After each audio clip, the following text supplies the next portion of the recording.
some would say it's hypocritical that you don't want Muslims in Poland because no, you are having places where the Sharia is present. Let me finish the question. Many would say it's hypocritical that you say you don't want Muslim immigrants in your country because they commit crimes, there's a security threat, and yet you hear exactly the same rhetoric about Polish immigrants in the UK from right-wing politicians and media there. They say the Poles are groping women, they're feckless, they're criminals, they won't integrate. Don't you see the irony or the hypocrisy of treating Muslim immigrants to Poland in the same way that some Britons treat Polish immigrants?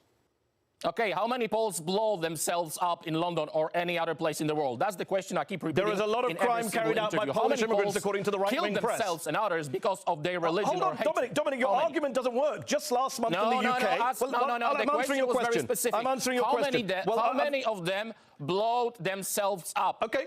Let me answer your question in this way. A Polish immigrant was charged with the rape and murder of a British student last month. How would you feel if people in the UK started saying, we don't want Poles here anymore, we don't want rapists and murderers here? That's what you say about Muslims. You generalize about all Muslims in the same way that some on the right in the UK generalize about Poles. There's a lot of anti-Polish racism in the UK. Do you not see the irony that you're doing the same thing to Muslims as is done to Poles? No. No. Not all Muslims are terrorists, as you know. But most terrorists are Muslims. It's funny you say most terrorists are Muslim. This year, one of the worst terrorist attacks that we saw was in New Zealand. Not Christians, mostly not believers. One of the worst terrorist attacks this year, one of the most high profile, was the murder of more than 50 Muslims in New Zealand by a Christian far-right white supremacist. Yeah, and he's jailed. That's it. So what? So Muslims are jailed as well? What's your point? Should I blame all white Christians for what that man in New Zealand did? My point is that the difference between our reaction after the New Zealand was condemnation. I do condemn that, everyone condemning it. After the terror attacks, we can hear from imams. That's the reaction. They are happy, as you know, and they want to kill all the infidels. So that's the difference between Western civilization. Imams across the world did not applaud terrorist attacks. You can just Google it. Just Google it. Okay, you can Google also the Charlie Hebdo attacks. Okay, you say this is a lie. It is a lie to say all imams applaud. News, I can tell. Okay, let me ask you this question. You've got hate preachers. There are hate preachers, indeed. Means? That's not all imams, though. You said all imams clapping. Let me ask you this, Dominic. After the Charlie Hebdo attacks, you had the King of Jordan. There you go. You don't have hate preachers in the Christian churches.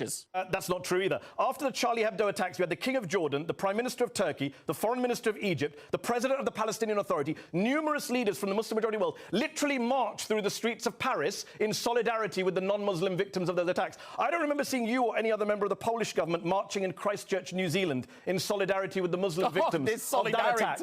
I don't remember seeing you marching in Christchurch. Why didn't you do what Muslim leaders did and march in Christchurch? No, we don't need marches. We have our borders, which are safe. That's got nothing to do with the question. A Christian far-right nationalist carried out an attack in New Zealand. If you're saying Muslims should condemn a Muslim attack, which they did, why didn't you go to New Zealand and condemn that attack? Why didn't you march like Muslim leaders did in Paris? Why didn't you march in Christchurch?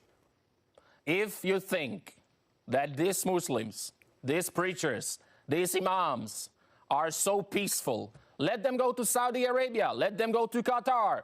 If you want to be a refugee, you have to flee to the first safe country, neighbor country. Then you have to apply. You have to prove who you are. And now we are having people in Europe, Poland is not a neighbor of Syria, without documents or with 5 passports, the same picture and different names. That's just a fact from our interior ministers. So it's all about safety. You are trying to put the whole subject in a box of Islamophobia. Even if no believer will gonna come, or Buddhist, we will not let him in if he's illegal. That's it. Let me go back to my question, which you avoided answering. The Christchurch shooter was an immigrant. He was a Christian. He was a white nationalist who killed Muslims, and he had on his weaponry references to a battle in which a king of Poland defeated Muslim invaders. He had the name of a Polish military commander on one of his weapons. So I ask again, why didn't you, according to your own logic, go to Christchurch and disown him? Say this has nothing to do with us, nothing to do with Poland or Christianity. That's what you expect of Muslims. Why didn't you do that in New Zealand? I ask again. Well, thank you very much. Thank God for King Sobieski. He stopped Muslims in Vienna. Thank God for King Sobieski. That's what the terrorists said as well, by the way. But I'm not going to react on any idiot who is trying to use our king and beautiful history for a terror attack. And why can't Muslims say the same? Do you not see the illogic of your position? If not King Sobieski, you're basically saying what every Muslim says about Muslim terrorist attacks. Invited them. Not at all. Okay.